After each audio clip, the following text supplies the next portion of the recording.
صحابہ کرام کو اس کی اطلاع ہوئی کہ وہ ہمارے جانور وہ بھگا کر لے گیا، صحابہ کرام اس کے تعاقب میں نکلے لیکن یہ بھاگ چکا تھا۔ تو جب دوسرے سال یعنی ہجرت کے 7ویں سال آپ صلی اللہ علیہ وسلم اور صحابہ کرام وہ عمرہ حدیبیہ کی قضاء کے لیے جا رہے تھے تو دور سے تلبیہ کی آواز سنی۔ اب جب دیکھا تو یہی حتیم ابن ہند البکری، یہ رسول اللہ صلی اللہ علیہ وسلم کے صحابہ مدینہ والوں کے جانور جو یہ چرا کر لایا تھا، تو ان جانوروں کو اپنے ساتھ یہ خانہ کعبہ میں لا رہے قربانی کے لیے کہ میں ان جانوروں کو ان کی یہاں قربانی کروں گا۔ تو اس وقت صحابہ کرام نے جب دیکھا کہ یہ تو ہمارے جانور ہیں تو انہوں نے اس پر حملہ کا ارادہ کیا کہ ہم اس پر حملہ کر کے اسے اپنے جانور وہ چھین لیں۔ تو اس موقع پہ اللہ سبحانہ و تعالیٰ نے ان آیات کو نازل کیا۔ دوسرا واقعہ جو یعنی ان آیات کے اندر ہے کہ بھئی نہ تو اشہر حرم کی حرمت کو آپ نے پامال کرنا ہے، ولا الحج، اور نہ ان جانوروں کی جو جانور قربانی کے لیے حدود حرم میں لائے گئے، ولا القلائد، اور نہ ہی اسی طرح وہ جو پٹے ان کے گلوں میں ڈالے جاتے ہیں تو آپ نے ان کی حرمت بھی پامال نہیں کرنی۔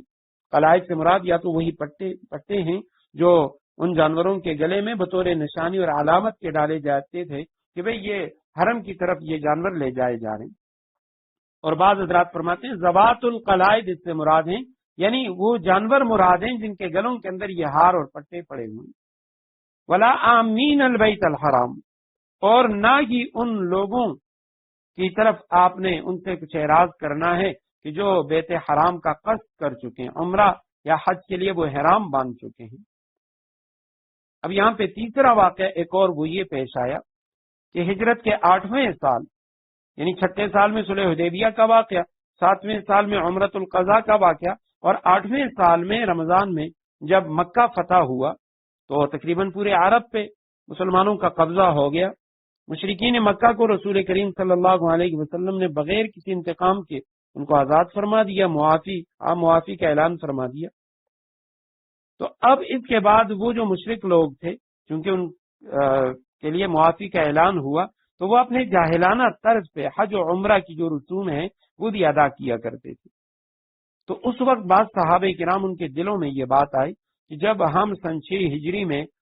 صلح حدیبیہ والے سال ہم عمرے کے لیے آئے تھے تو ان لوگوں نے ہمیں عمرہ کے لیے نہیں چھوڑا، اس وقت مکہ ان کے قبضے میں تھا، تو آج مکہ ہمارے قبضے میں آ چکا ہے، اب مکہ ہمارے پاس ہے اور یہ لوگ جاہلیت کے رسوم اس طرز پہ یہ حج ادا کرنے، عمرہ ادا کرنے، تو لہٰذا یہ یعنی ہمارا بھی حق ہے، ہمیں بھی حق پہنچتا ہے کہ ہم ان لوگوں کو عمرہ کرنے سے روک دیں۔ یہ جو ان کا ناجائز اور غلط طریقہ ہے تو اس سے یہ عمرہ اور حج کیوں ادا کر رہے ہیں اور ہم نے کیوں ان کو آزاد چھوڑا ہے، تو ہمیں ان کو اس سے روکنا چاہیے۔ تو یہ جو آیات ہیں یہ اس موقع پر یہ آیات کریمہ ان کا نزول ہوا ہے اور اس کے اندر صحابہ کرام کو تسلی دی گئی ہے۔ سب سے پہلے فرمایا یا ایھا الذین آمنوا، اے ایمان والو، لا تحلوا شعائر اللہ، اللہ کی نشانیوں کی بے حرمتی نہ کرو، ولا الشہر الحرام، نہ حرمت والے مہینے کی بے حرمتی کرو، ولا الہدی، نہ ان جانوروں کی جو قربانی کے لیے حرم لے جائے جائیں، ولا القلائد، اور نہ ان پٹوں کی جو ان کے گلے میں پڑے ہوں۔ یا تو یہ الگ ہے، قلائد پٹے مراد ہیں، بعض حضرات نے لکھا ہے کہ یہ تاکید کے لیے، یعنی اس سے مراد بھی وہی جانور ہیں الحدی کے اندر جو آ گئے، یعنی وہ جانور کہ جن کو قربانی کے لیے لے جایا جا رہا ہے تو ان کی حرمت کا بھی خیال رکھنا ہے، ان کے گلے میں چاہے وہ ہار یا پٹا ہو یا نہ ہو، اور دوسرے وہ کہ جن کے گلوں میں پٹا ہے ان کی حرمت کا بھی خیال کرنا ہے۔ ولا آمین البیت الحرام، اور نہ ان لوگوں کی کہ جو آمین البیت الحرام، جو بیت حرام کا ارادہ لے کر جا رہے ہیں، یبتغون، وہ لوگ تلاش کرتے ہیں، وہ حاصل کرنے کی کوشش کرتے ہیں، فضلا من ربہم، اپنے رب کا فضل، ورضوانا، اور اس کی رضامندی۔ اب یہاں پہ یہ اشکال پیدا ہو سکتا ہے ذہن میں کہ بھئی اب صحابہ کرام وہ ان لوگوں کو روکنے کی کوشش کر رہے ہیں، مشرک جو اپنے غلط طریقے سے خانہ کعبہ کی عبادت کر رہے ہیں یا خانہ کعبہ میں وہ قربانی کے جانوروں کو لا رہے ہیں۔ قرآن کہہ رہا ہے کہ یبتغون فضلا من ربہم ورضوانا، وہ اپنے رب کا فضل اور اس کی رضامندی حاصل کرنے کے لیے یہ کچھ کر رہے ہیں۔ تو یہ فضلا من ربہم ورضوانا سے کیا مراد ہے؟ حضرات مفسرین کرام نے مختلف جواب دیے ہیں۔ ایک جواب تو یہ ہے کہ فضل سے مراد منفعت دنیاوی ہے، کیونکہ حج کے موقع پر وہاں بڑی بڑی منڈیاں لگتی تھیں، تو اس لیے یہ لوگ دنیاوی تجارت کے لیے بھی آیا کرتے تھے، وہاں پہ جانور لا کر وہ حاجیوں پہ بیچتے تھے۔ اور رضوان سے مراد جو ہے وہ یہ ہے کہ، اور فضل کا لفظ قرآن کریم میں کئی مقامات پہ دنیاوی جو منفعت ہے رزق کے لیے یہ لفظ استعمال ہو چکا ہے۔ رضوانہ سے مراد یعنی ان کے زعم میں، ان کے خیال میں رضائے الہی ہے، کہ وہ یہ خیال کیا کرتے تھے ہم جو خانہ کعبہ کا حج کرتے ہیں، حاجیوں کی خدمت کرتے ہیں اور یہ برہنہ طواف کرتے ہیں تو اس میں ہمیں اجر ملتا ہے اور ہمارا رب وہ ہم سے راضی ہوتا ہے۔ تو یہاں فضلا من ربہم و رضوان سے مراد یعنی ان کے زعم میں، ان کے خیال میں کہ بھئی ہمیں اپنے رب کی رضامندی ملتی ہے، یہ ان کا خیال قرآن کریم بیان کر رہا ہے۔ وَإِذَا حَلَلْتُمْ فَاصْطَادُوا، یہ امر کا صیغہ ہے، جب تم آزاد ہو جاؤ، حلال ہو جاؤ احرام سے، پھر تم شکار کر سکتے ہو۔ لیکن علماء نے لکھا کہ یہاں عام طور پہ امر کا صیغہ وہ وجوب کے لیے ہوتا ہے کہ لازماً پھر وہ کام کرنا ہے، لیکن یہاں پہ یہ اجازت کے مفہوم میں ہے کہ جب تم حلال ہو جاؤ تو اس کے بعد شکار کرنے میں تم پر کوئی حرج نہیں ہے، اس کے بعد تم شکار کر سکتے ہو۔ وَلَا يَجْرِمَنَّكُمْ شَنَآنُ قَوْمٍ أَن صَدُّوكُمْ عَنِ الْمَسْجِدِ الْحَرَامِ، کسی قوم کا بغض، کسی قوم کی دشمنی، لا یجرمنکم کہ وہ تمہیں آمادہ نہ کرے اس بات پر، ان صدوکم عن المسجد الحرام کہ تم انہیں مسجد حرام سے روک دو۔ وہی صلح حدیبیہ والا واقعہ کہ صحابہ کرام کے ساتھ مشرکین مکہ کی جو زیادتی تھی تو اس کے بعد صحابہ کی طرف سے بھی جو ممکنہ زیادتی ہو سکتی تھی اس کے روکنے کا حکم ہے کہ بھی انہوں نے جو کیا ہے وہ کیا، تم نے ان کو نہیں روکنا۔ ان تعتدو، اور یہ کہ تم حد سے تجاوز کرو، ان پر ظلم کرو، اس سے بھی اللہ سبحانہ و تعالیٰ نے تمہیں منع کیا ہے۔ تمہیں یعنی کسی قوم کی دشمنی وہ اس بات پہ آمادہ نہ کرے، ان تعتدو کہ تم حد سے تجاوز کرو، ان پر ظلم کرو۔ وَتَعَاوَنُوا عَلَى الْبِرِّ وَالتَّقْوَى، تعاونوا تم تعاون کرو البر نیکی کے کاموں میں۔ البر سے مراد علماء لکھتے ہیں کہ وہ اوامر جن کا حکم دیا گیا، جو اچھے کام جن کا حکم دیا گیا ان میں ایک دوسرے کے ساتھ تعاون کیا کرو۔ اور اسی طرح والتقوی، تقوی سے مراد ہے گناہوں سے بچانے والی اشیاء، ان میں بھی ایک دوسرے کے ساتھ تعاون کیا کرو۔ نیکی کا کام اس میں بھی ایک دوسرے کے ساتھ تعاون کرو، اور جو کام جس سے شریعت نے منع کیا ہے ان کاموں میں ایک دوسرے کو یعنی اسے بچانے میں اس میں بھی ایک دوسرے سے مدد کرو۔ تمام تقریباً مفسرین کرام وہ کہتے ہیں کہ بر کا جو معنی ہے وہ فعل الخیرات ہے، یعنی نیک عمل کرنا، اور تقوی کے معنی ترک المنکرات، برائیوں کا ترک کر دینا، برائیوں کا چھوڑ دینا ہے۔ رسول اللہ صلی اللہ علیہ وسلم نے بر اور تقوی میں تعاون اور امداد کرنے پر فرمایا کہ الدال علی الخیر کفاعلہ، یعنی جو شخص کسی کو نیکی کا راستہ بتا دے تو اس کا ثواب ایسا ہی ہے جیسے اس نیکی کو اس نے خود کیا ہو۔ اور صحیح بخاری شریف میں ہے، رسول کریم صلی اللہ علیہ وسلم نے فرمایا جو شخص لوگوں کو ہدایت اور نیکی کی طرف دعوت دے تو جتنے آدمی اس کی دعوت پر نیک عمل کریں گے، کسی کو ذکر کی طرف بلا دیا اور کسی کو قرآن سیکھنے سکھانے کی طرف، قرآن کی تلاوت کرنے کی طرف، نماز کی دعوت دی، تو آپ صلی اللہ علیہ وسلم نے فرمایا جو شخص لوگوں کو ہدایت اور نیکی کی طرف دعوت دے تو جتنے آدمی اس کی دعوت پر نیک عمل کریں گے ان سب کی برابر اس کو بھی ثواب ملے گا۔ اور فرمایا بغیر اس کے کہ ان لوگوں کے ثواب میں کچھ کمی نہیں کی جائے گی، ان لوگوں کو بھی پورا پورا ثواب ملے گا، اور جتنے لوگ اس کی وجہ سے نیک عمل کی طرف آئے ہیں ان کے برابر اس شخص کو بھی ثواب ملے گا۔ اور فرمایا جس شخص نے لوگوں کو کسی گمراہی یا گناہ کی طرف بلایا تو جتنے لوگ اس کے بلانے سے گناہ میں مبتلا ہوئے ان سب کے گناہوں کے برابر اس کو بھی گناہ ہوگا، بغیر اس کے کہ ان کے گناہوں میں کچھ کمی کی جائے۔ ان کے گناہوں میں کمی نہیں ہوگی، لیکن اس شخص کو بھی ان کے گناہوں کے برابر اس شخص کو گناہ ہوگا اور اس کو سزا دی جائے گی۔ ایک حدیث میں ہے کہ دنیا میں جو بھی قتل ہوتا ہے تو اس قتل کا گناہ جتنا قاتل پر ہوتا ہے اتنا ہی گناہ اس قتل کے ایجاد کرنے والے قابیل حضرت آدم علیہ السلام کے جو بیٹے ہیں اس پر بھی اسی برابر گناہ ہوتا ہے۔ اور اسی طرح تفسیر روح المعانی میں ہے، انہوں نے یہ حدیث نقل کی ہے کہ آپ صلی اللہ علیہ وسلم نے فرمایا قیامت کے روز آواز دی جائے گی کہ کہاں ہیں ظالم لوگ اور ان کے مددگار، تو فرمایا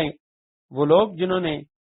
ظالموں کے ساتھ ظالموں کی مدد کی ہوگی، یعنی یہاں تک کہ وہ لوگ جنہوں نے ظالموں کے دوات قلم کو درست کیا ہے، تو وہ سب ایک لوہے کے تابوت میں جمع کر کے جہنم میں پھینک دیے جائیں گے کہ یہ وہ لوگ تھے جنہوں نے دنیا میں ظالموں کا ساتھ دیا، ظالموں کی مدد کی۔ تو میں تعاون علی البر والتقوی، ایک دوسرے کے ساتھ تعاون کرو نیکی کے کاموں میں اور تقوی یعنی پرہیزگاری کے کاموں میں، نیکی اور تقوی میں ایک دوسرے سے تعاون کرو۔ ولا تعاونوا علی الاثم والعدوان، گناہ اور ظلم میں تعاون نہ کرو، کوئی بھی گناہ کا کام ہے، ظلم کا کام ہے، اس میں ایک دوسرے کے ساتھ تعاون نہ کرو۔ ایک حدیث مبارکہ کا مفہوم ہے کہ وہ شخص جس نے دنیا میں کسی قاتل کے حق میں ایک جملہ کہا ہو، احتیاطی میں بعض اوقات بندہ کہہ دیتا ہے قومی حمیت میں یا برادری نسب، اس وجہ سے اپنے کسی عزیز کے بارے میں کہ نہیں جی یہ تو قاتل نہیں ہے، یہ اس طرح نہیں ہو سکتا۔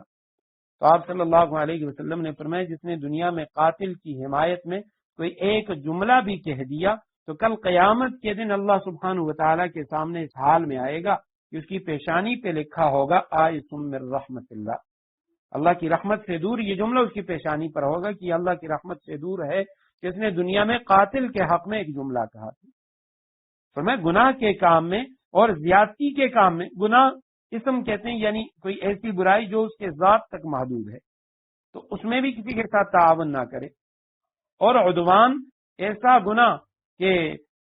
جس کا اثر جو ہے وہ دوسرے لوگوں تک متعدی ہو، جس کی وجہ سے دوسرے لوگ ان تک اس کا ضرر پہنچے، تو دونوں طرح کے جو گناہ ہیں اس میں کسی کے ساتھ تعاون نہ کرے۔ واتقوا اللہ، اللہ سے ڈرو، ان اللہ شدید العقاب، بے شک اللہ کا عذاب بڑا سخت ہے۔ حرمت علیکم المیتۃ والدم ولحم الخنزیر وما اہل لغیر اللہ بہ والمنخنقۃ والموقوذۃ والمتردیہ۔ حرمت علیکم المیتۃ، تم پر مردار جانور حرام کر دیا گیا ہے، والدم خون حرام کر دیا گیا ہے، ولحم الخنزیر سور کا گوشت حرام کر دیا گیا ہے، وما اہل لغیر اللہ بہ، جس پر اللہ کے سوا کسی اور کا نام پکارا گیا ہو وہ تم پر حرام کر دیا گیا ہے، والمنخنقۃ، اور جو گلا گھٹنے سے مرا ہو، والموقوذۃ، اور جسے چوٹ مار کر ہلاک کیا گیا ہو،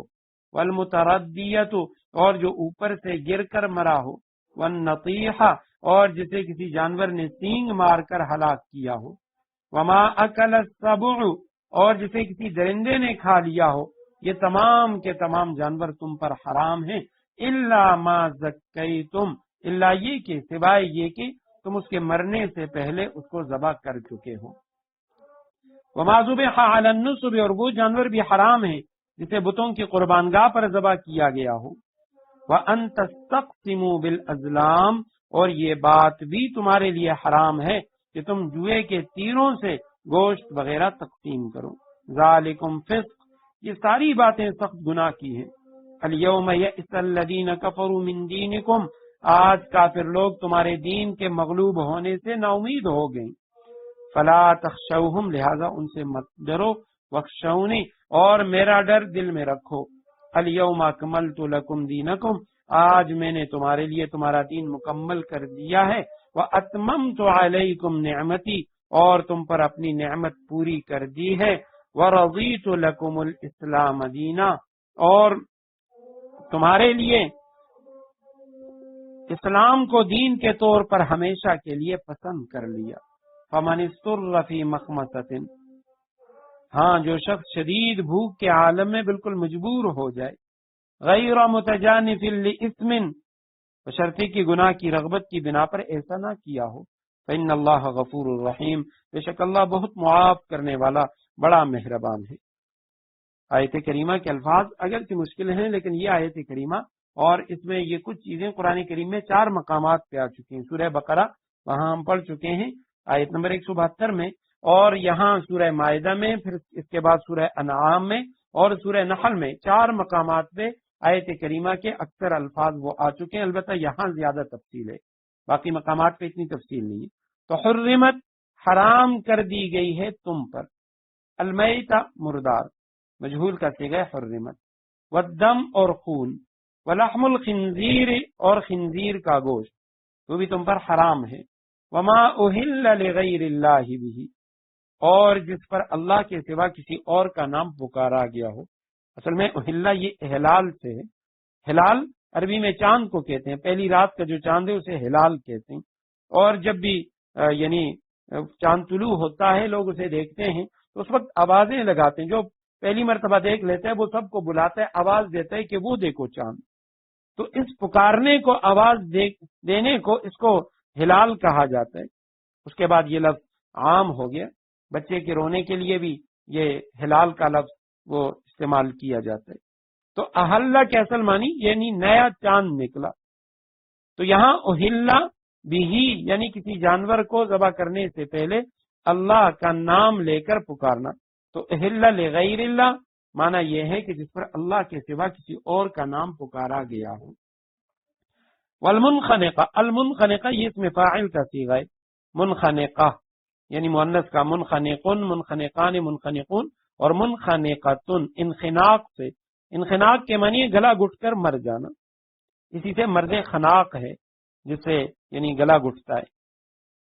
تو منخنقہ یعنی وہ جانور کہ جس کا گلا گھٹنے سے مر گیا ہو۔ اس کے بعد الموقوذہ یہ وقت سے ہے، چوٹ کھا کر مرا ہوا، اس میں مفعول کا صیغہ یہ کہ جو یعنی جس کو چوٹ لگی ہو، چوٹ کی وجہ سے وہ جانور مر گیا ہو۔ المتردیہ اس میں فاعل کا صیغہ یہ بھی، وہ جانور جو اوپر سے گر کر ذبح کرنے سے پہلے مر جائے، پہاڑ سے گرا، کسی اونچی جگہ سے گرا یا کنویں کے اندر گر گیا۔ الردا کے معنی ہلاکت ہے، تردی اپنے آپ کو ہلاکت میں ڈالنا۔ اس کے بعد کا لفظ ہے والمنخنقہ والموقوذہ والمتردیہ والنطیحۃ، نطیحہ یہ صفت کا صیغہ ہے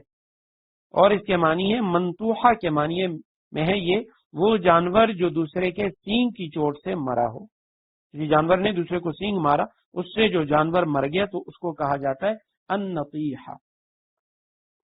اس کے بعد فرمایا وما اکل، اور جس کو کھایا السبع درندے نے، واحد ہے اسبع، سباع، سبوع یہ اس کی جماعت ہے، تو سبع درندے کو کہا جاتا ہے، جس کو کھایا درندے نے، یہ سب حرام ہیں الا سوائے اس کے، الا یہ کہ ما زکیتم جس کو تم نے ذبح کیا، زال کے ساتھ زکا یزکی کے معنی ذبح کرنا، اور زا کے ساتھ تزکیہ کے معنی پاکی صفائی، الا ما زکیتم وما ذبح، اور وہ جو ذبح کیے گئے علی النصوب بتوں پر، یعنی جو بتوں کے نام پہ جو وہاں پہ پتھر نصب کیے گئے تو ان پتھروں پر ان بتوں کے نام پہ جو ذبح کیے گئے تو وہ بھی حرام ہے۔ وَأَن تَسْتَقْسِمُوا بِالْأَزْلَامِ، تَسْتَقْسِمُوا تم قسمت معلوم کرو، تم بانٹو، تم تقسیم چاہو، استقسام کے معنی تقسیم کا طلبگار۔ بالازلام، ازلام ظلم کی جمع تیر کو کہا جاتا ہے، وہ تیر مرادیں جن کے ذریعے مشرکین عرب کسی اہم کام کے کرنے یا نہ کرنے کے متعلق فیصلے کرتے تھے۔ انشاءاللہ تفسیر کے اندر اس کی تفصیل آئے گی۔ آگے فرمائے ذالکم فسق، یہ گناہ ہے، نافرمانی ہے، الیوم آج، اب یئس مایوس ہو گئے وہ لوگ جو کافر ہیں، من دینکم تمہارے دین کے مغلوب ہونے سے، فلا تخشوہم تم ان سے نہ ڈرو، واخشونی مجھ سے ڈرو، آج کے دن میں نے مکمل کر دیا تمہارے لیے تمہارے دین کو، واتممت اور میں نے تمام کر لی تم پر نعمتی اپنی نعمت، ورضیت اور میں راضی ہوا، یعنی میں نے پسند کیا تمہارے لیے اسلام کو بطور دین کے۔ فمن استر، پس جو استر ماضی مجہول کا صیغہ استرار سے، جو اب اختیار کیا گیا، جو مجبور ہوا، فی مخمصۃ، مخمصہ کے معنی بھوک، بھوک کی وجہ سے جو شخص شدید بھوک میں مجبور ہو گیا، غیر متجانف لاسم، تجانف گناہ کی طرف میلان رکھنے والا، غیر نہیں ہے وہ، متجانف میلان رکھنے والا، لاسم گناہ کی طرف، یعنی گناہ کرنے والا نہ ہو، فإن اللہ غفور الرحیم، تو اللہ سبحانہ وتعالی بخشنے والے مہربان ہے۔ انشاءاللہ اس کی تشریح آئندہ درس میں کریں گے۔ بارک اللہ لی ولکم فی القرآن العظیم ونفعنی وإیاکم بالآیات والذکر الحکیم۔